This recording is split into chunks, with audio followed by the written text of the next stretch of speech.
आइए आपका इंतज़ार था।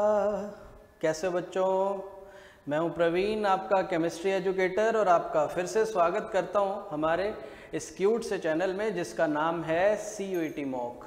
बच्चों, हम कर रहे हैं चैप्टर सॉल्यूशंस, और मेरी जिम्मेवारी बनती है कि सबसे पहले आते ही मैं हेडिंग लगा देता हूं चैप्टर की।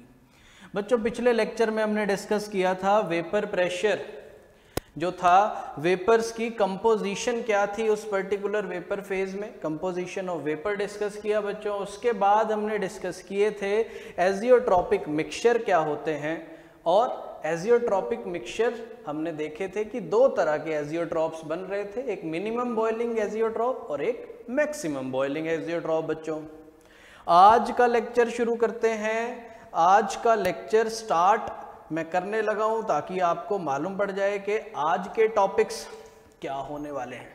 आज के टॉपिक्स बच्चों आपकी स्क्रीन पर आ रहे हैं, देखो। टॉपिक है बच्चों कोलिगेटिव प्रॉपर्टीज। आज हम जानेंगे सिस्टम की कोलिगेटिव प्रॉपर्टीज के बारे में, कौन से सिस्टम की जो हम कंसीडर कर रहे हैं सॉल्यूशंस की कोलिगेटिव प्रॉपर्टीज को डिस्कस करेंगे। और आपको कोलिगेटिव प्रॉपर्टी नजर आ रही है साहब, कौन सी?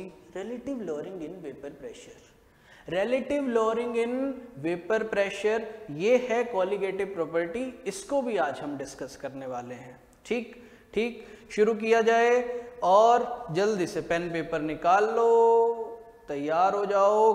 क्लास शुरू हो रही है, किताब का पन्ना खुल रहा है, और किताब के पहले पन्ने में साहब वहीं से शुरू करेंगे। लास्ट लेक्चर में बच्चों आपको प्रैक्टिस प्रॉब्लम दी गई थी, क्या थी वो प्रॉब्लम? आइए डिस्कस करते हैं। इसका सही जवाब आप लोगों ने जरूर किया होगा, जो बच्चे नहीं कर पाए तो वो अब सॉल्यूशन देख लेना। सवाल पहले पढ़ लिया जाए कि दो सब्सटेंसेस हैं, और बच्चों दो सब्सटेंसेस कौन से हैं? A एंड B, और उनके वेपर प्रेशर प्योर स्टेट वाला P0A एंड P0B, उनकी रेशियो दी हुई है बच्चों 1:2, और उनकी मोल रेशियो भी दी हुई है, उनके नंबर ऑफ मोल्स की रेशियो भी गिवन है। कितनी है साहब? 1:2 है।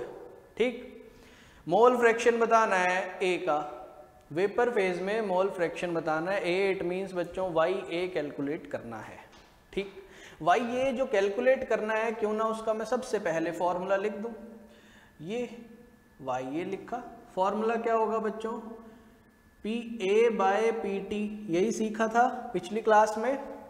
PA किसके इक्वल होगा? P0A का ये अपॉन P0A का ये प्लस P0B का B। बेटा क्लियर है? यही होता है PT। तो हमें ये सब कुछ चाहिए।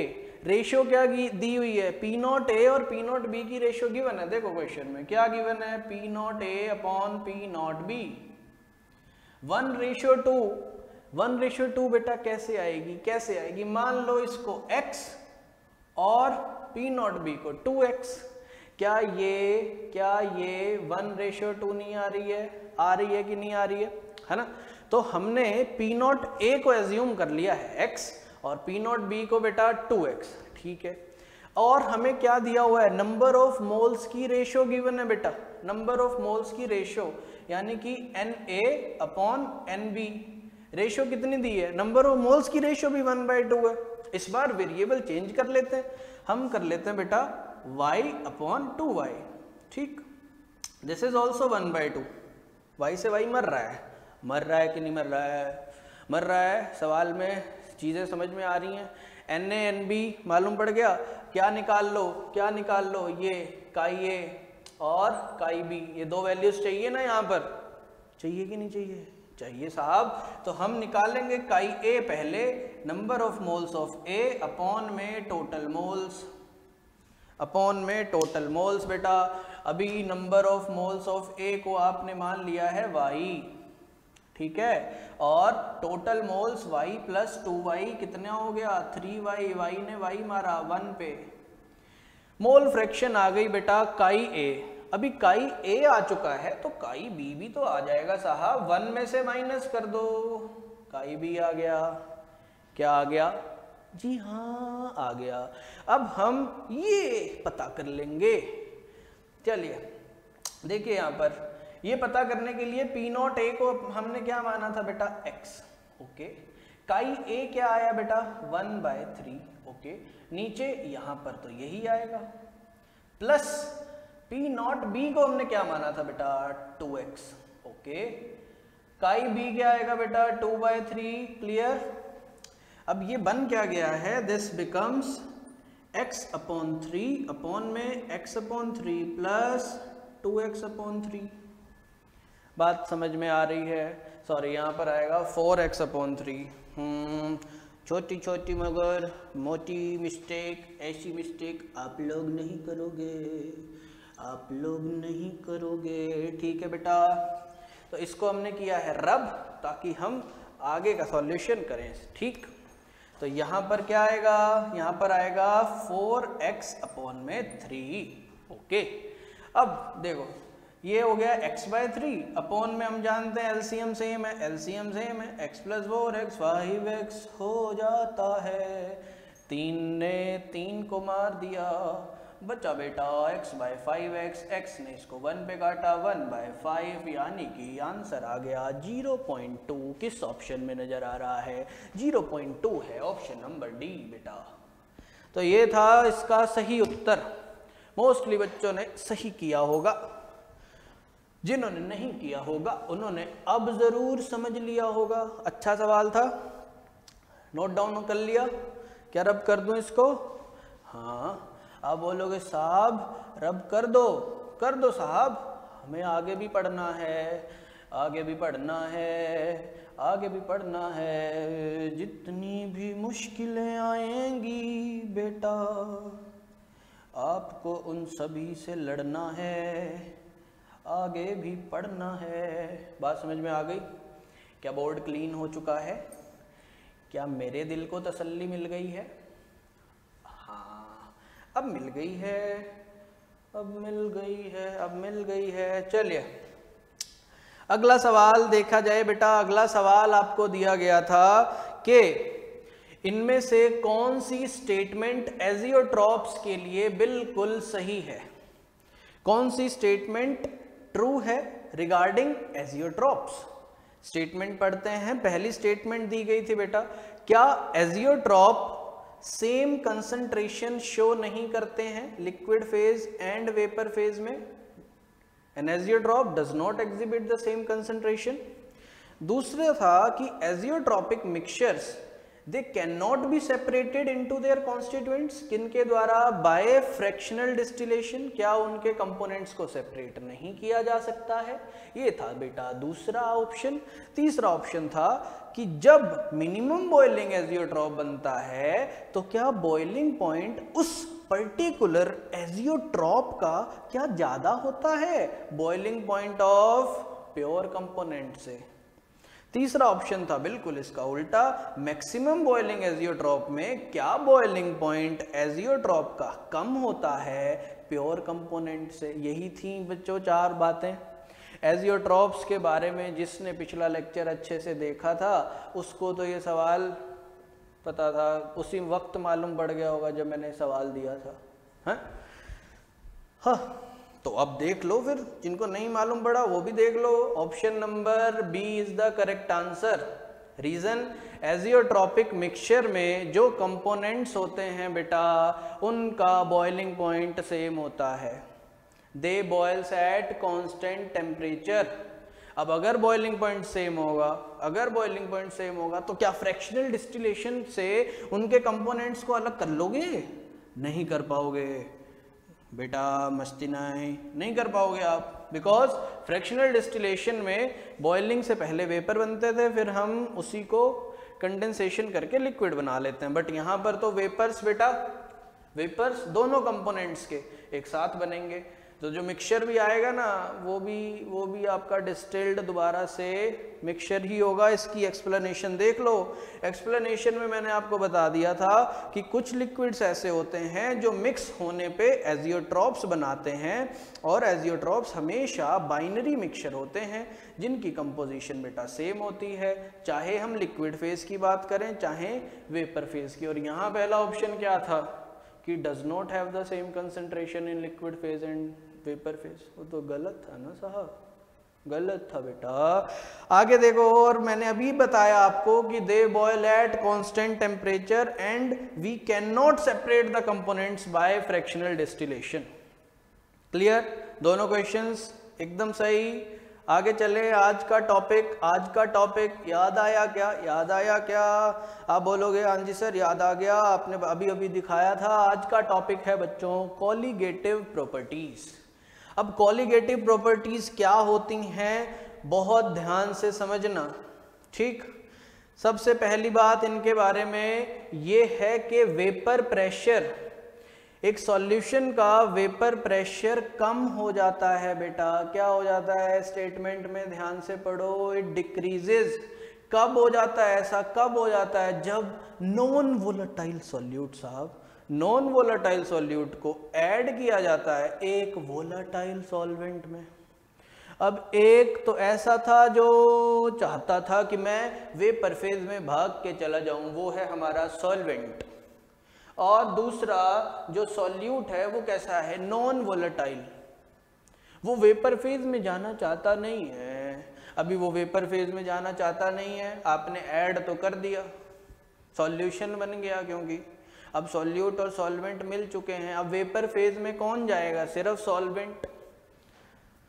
तो जो वेपर प्रेशर है सॉल्यूशन का वो डिक्रीज हो गया। क्या मैं अभी इस चीज को मेंशन करता चलूं साथ के साथ? ठीक। अभी हमने क्या मैंने बोला कि अगर हम मान लें कि ए हमारा बेटा सॉल्वेंट है, ठीक है, ए सॉल्वेंट है, ध्यान से समझना है इसको।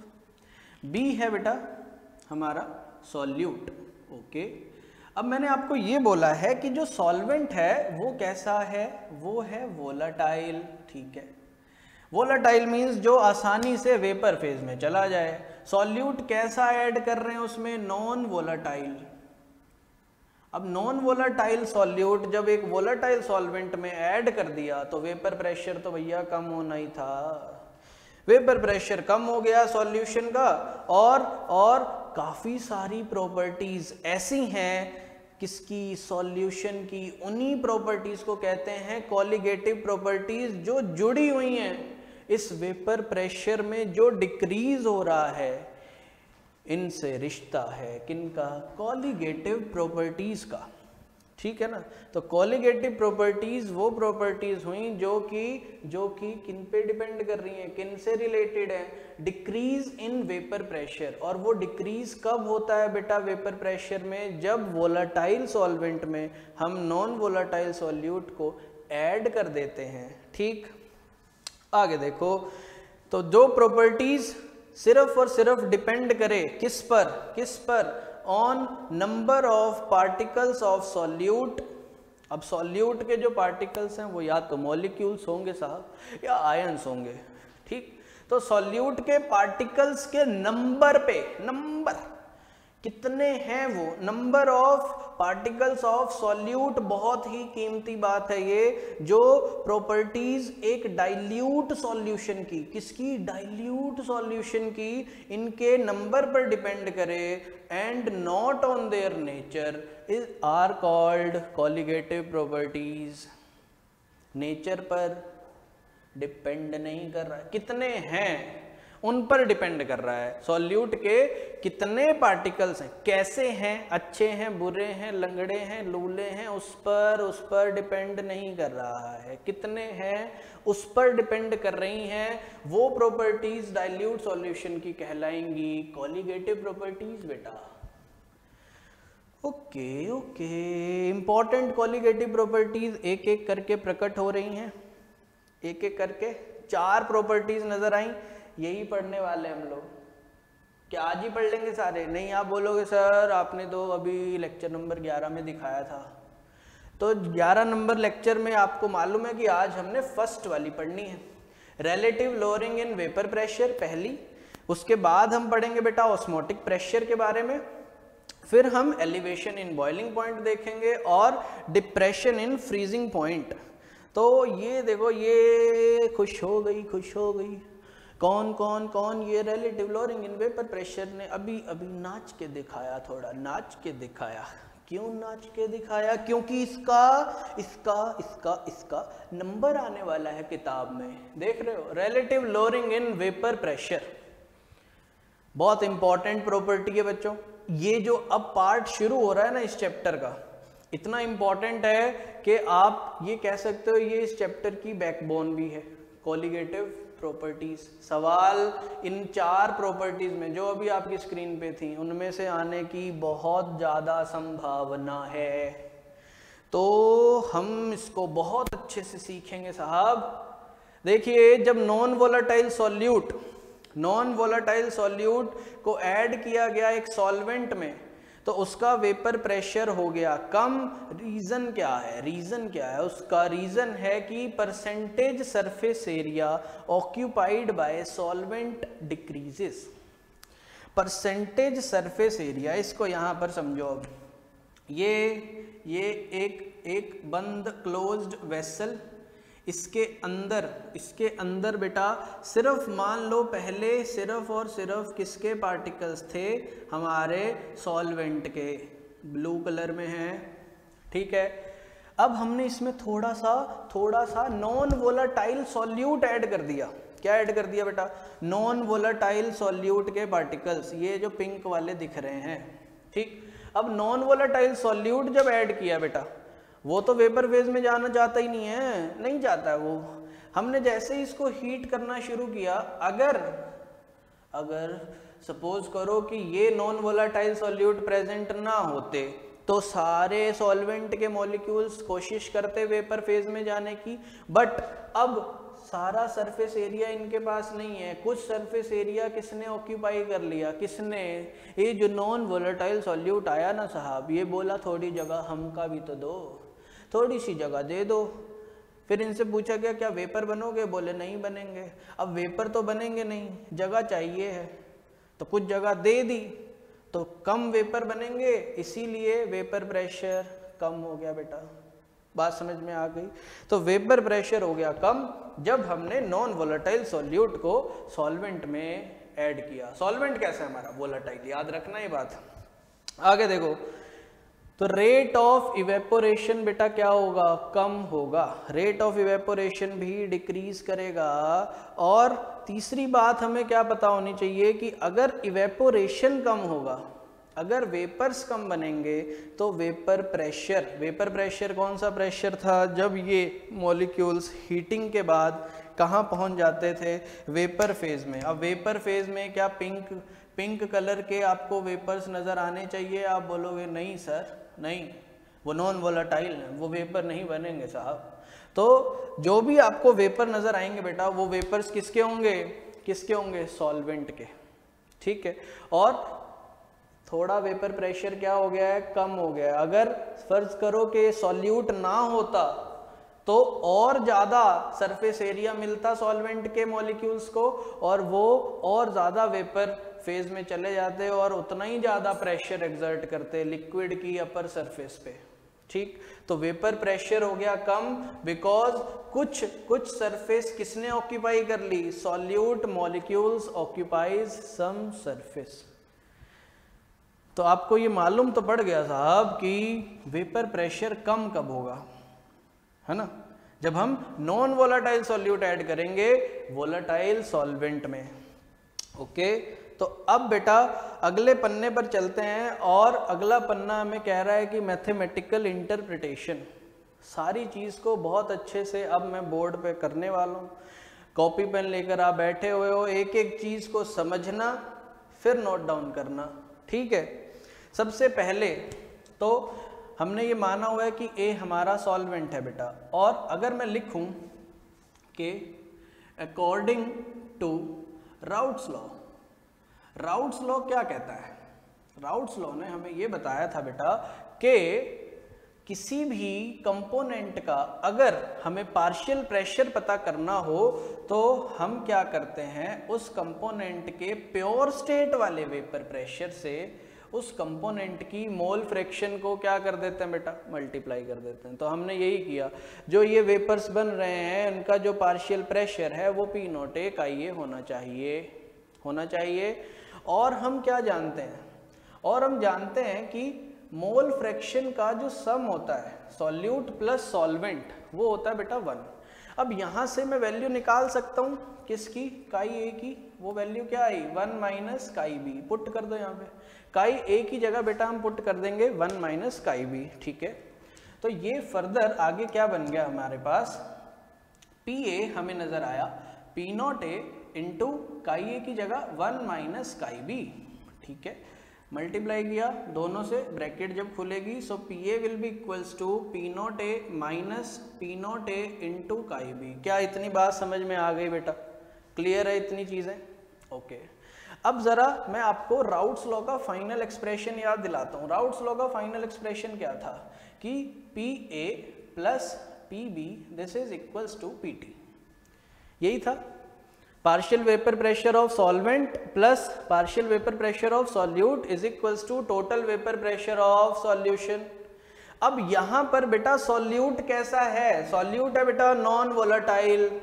अभी नॉन वोलेटाइल क्या वेपर बना रहा है, आप कहोगे नहीं सर वेपर तो नहीं बन रहे, अगर वेपर नहीं बन रहे तो क्या कुछ वेपर प्रेशर होगा, नहीं होगा भैया, इसमें तो पीबी बेटा 0 होगा, पीबी क्या होगा 0, because partial vapour pressure solute का है ही नहीं, सॉल्यूट तो नॉन वोलेटाइल ठहरा। अगर पीबी 0 हो गया, अगर पीबी 0 हो गया तो सॉल्यूशन का जो टोटल प्रेशर है, वेपर प्रेशर जो टोटल सॉल्यूशन का है बेटा वो किसके इक्वल हो गया, partial pressure of solvent. Clear हुआ? तो आप पी ए की जगह क्या लिख सकते हो, आप लिख सकते हो पी टी, किस केस में, जब नॉन वोलेटाइल सॉल्यूट ऐड हुआ है। तो यहां पर मैंने लिख दिया P T is equals to P naught A minus P naught A into chi B. अगर मैं अभी आपसे पूछ लूं, अगर मैं आपसे पूछ लूं, क्या पूछ लूं, इसमें से किसकी वैल्यू ज्यादा है, आप कहोगे सर पी टी तो पी नॉट ए में से कुछ माइनस करके आ रहा है, यानी कि ये पी नॉट ए से कम हुआ, सॉल्यूशन का वेपर प्रेशर कम हुआ, यही तो अभी हमने पढ़ा था, vapour pressure of solution gets lowered. कब कब, जब नॉन वोलेटाइल सॉल्यूट ऐड होता है साहब, तब, ठीक। तो ये हो गया हमारे पास पीटी। अब यहां पर देखो, इसको इस तरफ लेकर आओ, इसको इस तरफ लेकर आओ, तो पी नॉट ए काई बी इधर आकर पॉजिटिव हो गया, पी नॉट ए, और ये उधर गया तो नेगेटिव हो गया, पी नॉट ए माइनस पी टी। ये एक्सप्रेशन क्या बता रहा है, ये एक्सप्रेशन क्या बता रहा है, इसको साइड कर दिया जाए, हाँ, ये एक्सप्रेशन क्या बता रहा है बेटा, कि ये है प्योर सॉल्वेंट का, उसमें से सॉल्यूशन का। इसका मतलब हमें ये मालूम था कि सॉल्यूशन का वेपर प्रेशर तो कम हो गया है, पहले सॉल्वेंट का ये था, सॉल्यूट ऐड करने के बाद ये हो गया, this is lowering in vapour pressure. इसको लिखना बहुत जरूरी है, P naught A minus P T, this is representing बेटा, क्या रिप्रेजेंट कर रहा है ये, this represents lowering in vapour pressure. ये इतना डिक्रीज हो गया है, कब, जब नॉन वोलेटाइल सॉल्यूट को ऐड किया गया है तब। हमें क्या पढ़ना है, हमें तो मैथमेटिकल इंटरप्रिटेशन पढ़नी है रिलेटिव लोअरिंग की। तो ये पी नॉट ए को भेजो डिनोमिनेटर में बेटा, तो काई बी किसके इक्वल आ गया, P naught A minus P T upon P naught A. This is the expression for relative lowering in vapour pressure. यहां पर जो राइट हैंड साइड है, पी नॉट ए minus P T upon P naught ए, ये क्या show कर रहा है, this is relative lowering in vapour pressure. बात समझ में आई बेटा? तो relative lowering in vapour pressure, इसके रिस्पेक्ट में देख रहे हैं कि कितना डिक्रीज हो गया, और ये आ किसके इक्वल रहा है, काई बी के। बी कौन, सॉल्यूट, यानी कि ये तो मोल फ्रैक्शन है, काई बी तो बेटा मोल फ्रैक्शन है। तो ultimately relative lowering in vapour pressure is equals to mole fraction of solute. Mole fraction क्या, काई बी क्या रिप्रेजेंट कर रहा है, मोल फ्रैक्शन बेटा, मोल फ्रैक्शन किसकी? सॉल्यूट की। अभी ये तो पढ़ते आ रहे हो कि number of moles of B upon में बेटा टोटल मोल्स, ठीक है। अब हम जो प्रॉपर्टीज डिस्कस कर रहे हैं बेटा वो किनकी कर रहे हैं? डाइल्यूट सॉल्यूशन की, है ना। अब सॉल्यूशन अगर डाइल्यूट है तो उसमें किसके मोल्स ज़्यादा होंगे? आप कहोगे सर सॉल्वेंट के मोल्स ज़्यादा होंगे, तो मैं लिख सकता हूँ बेटा Na plus Nb is almost equals to Na। Dilute है ना बेटा सॉल्यूशन, थुड़की से डाले हमने, नॉन वोलेटाइल सॉल्यूट डाला तो है बट वो थुड़की सा डाला, थुड़की सा, थोड़ा सा, थोड़ा सा, तो ये रह गया बेटा Nb/Na, यही रह गया, Nb/Na रह गया कि नहीं रह गया? पुट करो यहाँ पर, तो P0A माइनस Pt अपॉन में P0A इज इक्वल्स टू किसके इक्वल आ गया? Nb/Na, where Nb represents number of moles of solute, Na represents number of moles of solvent। Clear clear clear, okay okay okay. अभी number of moles पता कैसे लगते हैं साहब? कैसे पता लगता है नंबर ऑफ मोल्स बेटा? Given mass upon molar mass, तो Nb can be written as Wb/Mb, similarly Na can be written as Wa/Ma, and इस तरफ पे कोई फर्क नहीं पड़ा साहब, कोई फर्क नहीं अलबत्ता। खैर ये आ गया नीचे बेटा, ये चला गया ऊपर। So finally we got the expression Wb multiply Ma upon में Mb पहुंचा है multiply Wa, and this is equals to relative lowering in vapour pressure. क्या बात समझ में आ गई? जो मैंने ये दो बॉक्स में लिखे हैं फॉर्मूले, बहुत इंपॉर्टेंट है बच्चों, इनको न्यूमेरिकल्स में इस्तेमाल करना पड़ सकता है। क्या ये आपने डिस्कस पूरा अच्छे से समझा, नोट डाउन कर लिया क्या? Wb Mb Wa Ma मालूम होना चाहिए। गिवन वेट सॉल्यूट का, Mb क्या है? Given weight, sorry molecular weight solute का, सिमिलरली गिवन वेट सॉल्वेंट का, मॉलिक्यूलर वेट सॉल्वेंट का। आइदर यूज दिस और you can use this, directly mole fraction अलग से कैलकुलेट कर लो। क्लियर? नोट डाउन कर लिया? रब करूं? ओके, इसको करते हैं रब। मैथमेटिकल इंटरप्रिटेशन आपको समझ में आई होगी बेटा अच्छे से, इम्पॉर्टेंट है बहुत ज़्यादा, बहुत इम्पॉर्टेंट है ये। अब ये तो हो गया डिस्कस, और अब चलते हैं आगे, पर रब तो कर लें पहले, ओ रब तो कर लें, रब तो कर लें पढ़ाई पढ़ाई पढ़ाई पढ़ाई पढ़ाई पढ़ाई पढ़ाई बेटा करनी पड़ती है, कई बार मन मार के और कई बार मन करता भी है। करता वाला कम है, मन मार के ज़्यादा करनी पड़ती है। क्यों? पर पढ़ाई ज़रूरी है। पढ़ाई इतनी ज़रूरी है क्योंकि आपने ये चीज़ सुनी भी होगी कि किसी से पूछा गया कि सबसे ज़्यादा बारूद कहाँ है, तो उसने जो जवाब दिया उसने बोला कि सबसे ज़्यादा बारूद जो है वो लाइब्रेरी में है। क्योंकि दुनिया को जीतने के दो तरीके हैं बेटा, दो तरीके हैं दुनिया को जीतने के। पहला तरीका क्या? या तो आपके पास पावर बहुत ज़्यादा है, और अगर पावर इतनी नहीं है, दूसरा तरीका है ब्रेन। तो दिमाग जिसके पास है वो तो विजेता बनेगा। और दिमाग और अच्छा कब होगा? जब हम क्या करेंगे बेटा? जब हम पढ़ाई करेंगे और शार्पनेस लेकर आएंगे माइंड में। मैथमेटिकल इंटरप्रिटेशन समझ में आई क्या? किताब का अगला पन्ना खोलें क्या? किताब के अगले पन्ने में न्यूमेरिकल प्रॉब्लम।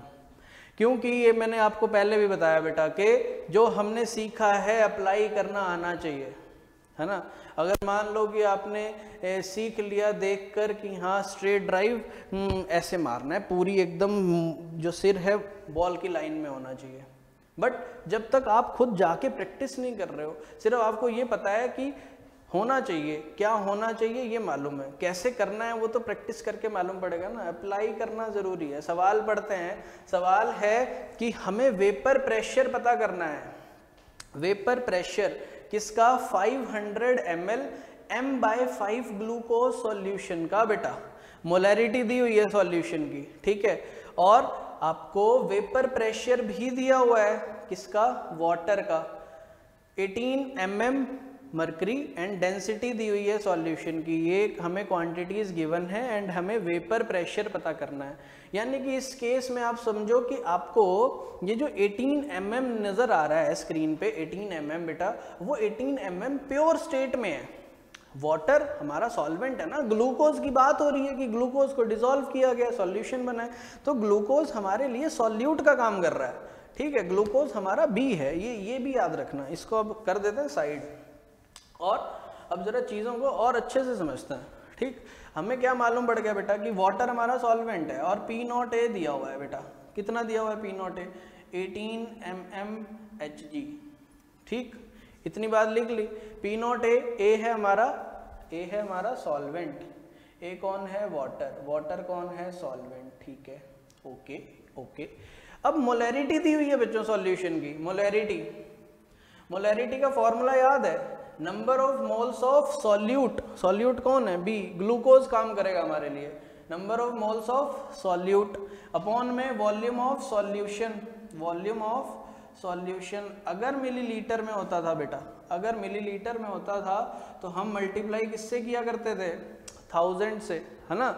अभी आपको मोलैरिटी दी हुई है साहब, मोलैरिटी कितनी दी है, 1/5, okay okay. Number of mole solute के मालूम है क्या, नहीं मालूम साहब, नहीं मालूम, निकाल लेंगे पर, क्योंकि वॉल्यूम दिया है सॉल्यूशन का, कितना है, 500 ml है वॉल्यूम, मल्टीप्लाई किया 1000 से, 2 0 से 2 0 मर गए, 5 से 2, और फिर ये 2 आएगा इस तरफ, किधर, इधर डिनोमिनेटर में, सो दिस बिकम्स 1/10, NB आ गया बेटा, नंबर ऑफ मोल्स आ गए, किसके, 0.1 मोल्स, किसके हैं ये, ग्लूकोज के, C6H12O6, ठीक, इतनी बात पता लग गई।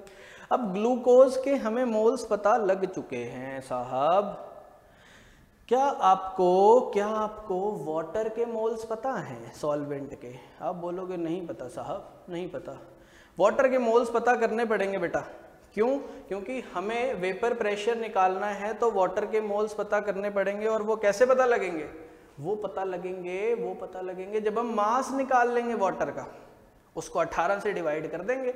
अब मास निकालने के लिए आपको पहले मालूम होना चाहिए कि ग्लूकोज कितना है, ग्लूकोज का मास निकाल लें, मास ऑफ सॉल्यूट जो कि हमारा ग्लूकोज है 0.1 मोल है, 1 मोल का मास कितना होता है, 180 होता है, तो 0.1 से मल्टीप्लाई किया, पॉइंट हटेगा, 10 आएगा, 0 मर जाएगा, ठीक। 18 ग्राम है हमारे पास, कौन है 18 ग्राम, 18 ग्राम आप बोलो सॉल्यूट है।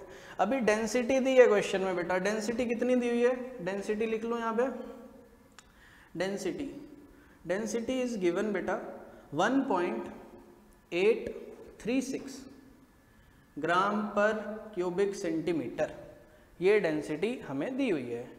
अब हमें वॉल्यूम भी पता है सॉल्यूशन का वॉल्यूम लिख लेते हैं, volume of solution 500 ml, okay. यहाँ से क्या मास ऑफ सॉल्यूशन निकाल सकते हो, आप बोलोगे बिल्कुल निकाल सकते हैं सर, मास बाय वॉल्यूम का बस फॉर्मूला लगा दो, ठीक है बेटा लगा देता हूँ, 1.836 मास हमें पता करना है सॉल्यूशन का, और ये 500 क्रॉस मल्टीप्लाई कर दिया बेटा, 500 इधर आया, 1836 का 1000 आ गया नीचे बेटा, ये है m, ये मास किसका आने वाला है, सॉल्यूशन का, ये 2 0 ने 2 0 को, और 5 ने 10 को, 2 ने 9 पे, फिर 1, फिर 8, मास आ गया 918 ग्राम। बट ये तो बेटा सॉल्यूशन का है, वाटर का तो मास अभी भी मालूम नहीं पड़ा, माइनस कर दो। मास ऑफ वाटर यानी कि सॉल्वेंट कैसे मालूम पड़ेगा बेटा, सॉल्यूशन का मास आया है 918, सॉल्यूट का मास है 18, माइनस कर दिया तो 900 ग्राम्स आ गया मास ऑफ वाटर। आ गया कि नहीं आ गया, आप बोलो आ गया साहब, ओके। यहाँ पे लगाई लाइन। अब हम नंबर ऑफ मोल्स ए के भी पता कर सकते हैं, बिकॉज हमारे पास उसका मास आ चुका है, गिवन मास। वाटर का मॉलिक्यूलर मास सबको मालूम है, H2O, 2 हाइड्रोजन 1 ऑक्सीजन, 18 5 जा 90 0, Na बेटा, Na क्या आ गया, Na आ गया आपके पास 50, है ना। अब आपको मालूम है पी नॉट ए, आपको पी टी पता करना है। अभी बेटा हमने लास्ट में फॉर्मूला क्या लिखा था, P naught A minus P T upon P naught A is equals to mole fraction of solute. Mole fraction of solute किसके इक्वल होती है, N B upon N A plus N B. क्या मैं plus N B लिखूँ, नहीं लिखूँगा। क्यों नहीं लिखूँगा आप पूछोगे, देखो 50, ये देखो 0.1, बिल्कुल थोड़ी सा 50 में क्या कर लेगा ऐड होके। तो हम क्या जानते हैं बेटा कि N A plus N B is almost equals to N A, because we are considering a dilute solution. Clear, okay. Values put करो, पी नॉट ए देखो कितना था, 18 था। पी टी मालूम करना है, पी नॉट ए 18 है, एन बी कितना है 0.1, नजर आ रहा है कि नहीं आ रहा है, एन बी 0.1, एन ए अभी अभी निकाला बेटा 50। ठीक है, ओके, क्रॉस मल्टीप्लाई करो इसको, ये बचा है 18 minus P T is equals to, इसका पॉइंट हटाओ तो नीचे 10 आएगा, 50 पहले से है बच्चों, और यहाँ पर कौन पहुँच गया है, 18 पहुँच गया बच्चों, मल्टीप्लाई में पहुँच गया है कि नहीं पहुँच गया है। सो ये आ चुका है हमारे पास एन ए, और ये हमने कर लिया इसको डिवाइड, ये बन गया हमारे पास, कितना बना, ये काट लो इसको 2 पे और ये 5 पे। So this will become 9/250। So 18 minus P T is equals to 9/250। इस तरफ लेकर आओ बेटा, इस तरफ लेकर आओ, ओके ले आए, इस तरफ लेकर आए तो ये इधर आकर बेटा माइनस का हो गया, is equals to P T. क्या इसको सॉल्व कर सकते हो आप इसको सॉल्व कर सकते हो, मैं भी कर सकता हूँ। रफली एस्टिमेट लगा लेते हैं बेटा, रफली एस्टिमेट क्या आएगा, डिवाइड करके 0. क्या 90 जाने वाला है, नहीं जाने वाला है, ओके 0। क्या 900 जा सकता है बेटा 250 पे, नहीं जा सकता ना, नहीं जा सकता आप बोलोगे, क्योंकि 250 को 4 से करोगे तो 1000 होता है साहब। तो ये आ गया 0.03 बेटा, 0.03, और ये 750 हुआ है, 150 बचा है बेटा, 150, 0 लगाओ 1500 हो गया, अब चला जाएगा ये 6 पे।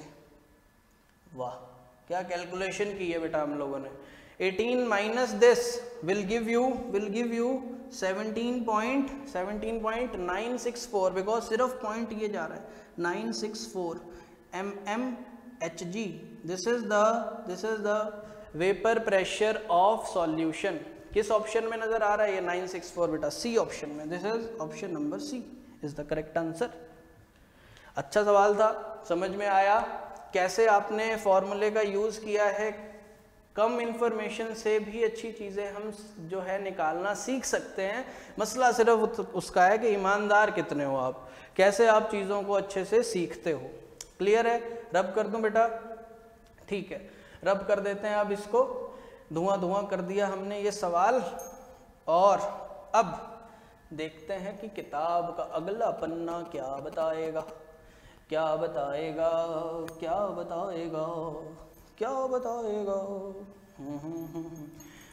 बच्चों, आपको अगर अच्छा लगता है ना काम तो शेयर करने में बिल्कुल कंजूसी नहीं करनी है, ठीक है ना। अगर चीज़ों को आप आगे नहीं बढ़ावा दोगे तो कैसे बात बनेगी।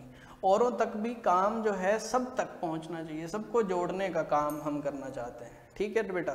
तो 1 मिनट रुको, और भी मैं साफ कर लूँ ज़रा मेरे को, क्योंकि देखो तसल्ली नहीं होती है। अब थोड़ी सी तसल्ली हो गई है। ये दिख रहे हैं आपको छोटे। खैर, अब थोड़ी सी तसल्ली हो गई तो इसको हटा दे बेटा। सवाल आपको समझ में आ गया। आगे देखो, आगे आपके लिए हैं प्रैक्टिस प्रॉब्लम्स सेक्शन। बहुत इंपॉर्टेंट होता है ये भी, क्योंकि इसमें आपको सवाल मिलते हैं जो आपने सीखा होता है। आपके पास पूरा मौका होता है उसको आजमाने का कि हमने कितना सीखा है। जो गलती करते हो दोबारा लेक्चर देखा करो कि हम कहाँ पर अटक रहे हैं। सवाल है पहला कि 10% जो है एक्वस यूरिया सॉल्यूशन को मिक्स किया गया 10% एक्वस ग्लूकोज सॉल्यूशन में, और फिर उस सॉल्यूशन को डाइल्यूट करके कितना बना दिया 360 ml। आपको इसी सॉल्यूशन का वेपर प्रेशर निकालना है। ठीक, सवाल आपकी स्क्रीन पर है, करोगे मालूम पड़ेगा, पेन पेपर लेकर बैठे ही हुए हो। ठीक, अगला सवाल भी देख लो। अगला सवाल है बच्चों, आपको नॉन वोलेटाइल सॉल्यूट का मास पता करना है जिसको 78 ग्राम बेंजीन में डिसॉल्व कर दिया जाए ताकि रिड्यूस हो जाए वेपर प्रेशर कितना 60%। उस सॉल्यूशन का वेपर प्रेशर रिड्यूस होके कितना रह जाए 60%। तो कितना नॉन वोलेटाइल सॉल्यूट ऐड करें, ये है 4 ऑप्शन, ये इनमें से बता देना। ठीक है, ठीक है, ओके। आगे आगे किताब के इस पन्ने के बाद अब तो आपको मालूम पड़ गया है कि ये जो थैंक यू है ये नाचना शुरू कर देता है जैसे ये किताब का ये पन्ना आता है तब। खैर, अच्छा लगा बच्चों आज की क्लास में।